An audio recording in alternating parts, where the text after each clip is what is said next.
Monsieur L'Espérance, bonjour. Bonjour. Il y a des gens, j'imagine, qui pensent beaucoup aux véhicules électriques ces jours-ci parce que, bon, avec les prix de l'essence et tout ça, qu'est-ce que vous seriez porté à leur dire au départ? Bien, c'est une excellente idée d'avoir un véhicule électrique. Nous autres, ça fait presque 2 ans, ma conjointe et moi, qu'on a un véhicule électrique.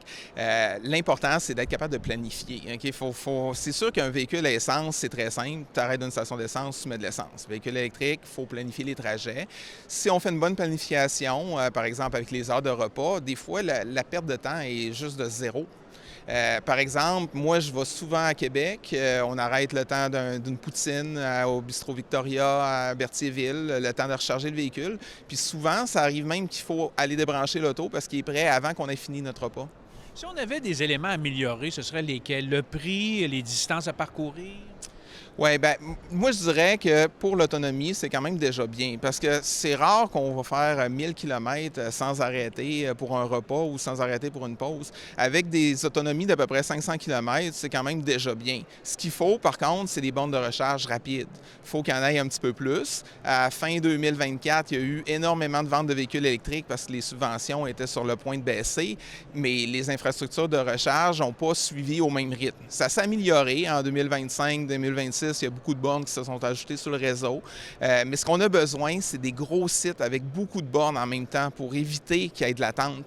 Un site où il y a 3-4 bornes, c'est un site où on essaie d'éviter parce qu'on ne sait jamais s'ils vont être utilisés ou pas. Même si on le voit sur l'application, c'est le temps de se rendre, ça se peut qu'elle soit occupée. Fait qu'on va privilégier les sites où il y a une dizaine de bornes. Puis malheureusement, il en manque au Québec des sites avec plusieurs bornes.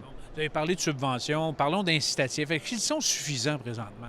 Oui, bien là, le fédéral a ramené un incitatif qui est présentement de 5 000 mais sauf que ça s'applique seulement aux véhicules de moins de 50 000 Ça peut être un problème parce qu'il y en a peu sur le marché. Il y en a des petits véhicules, un petit peu de la grosseur d'une Honda Civic, là, ça manque. Là. Présentement, c'est surtout des VUS qu'on a comme véhicules électriques.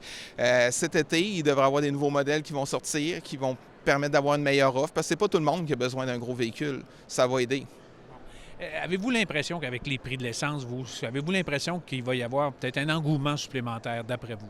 Ah, c'est sûr. Parce que c'est clair que les gens n'achèteront pas de véhicules électriques si c'est pour coûter plus cher. Il faut qu'il y ait une économie, puis en même temps, bien, il y a un bénéfice pour l'environnement. Fait que c'est le meilleur des deux mondes. Vous avez à la fois une raison écologique puis économique d'acheter un véhicule électrique. Il y a un bénéfice pour l'environnement, mais pour, par exemple, Hydro-Québec ou Hydro-Ontario, ça pose quand même des défis.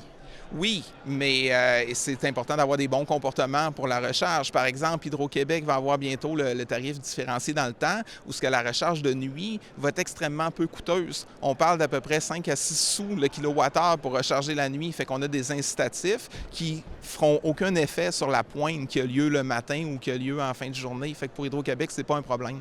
Voilà. Merci beaucoup, M. L'Espérance. Ça fait plaisir.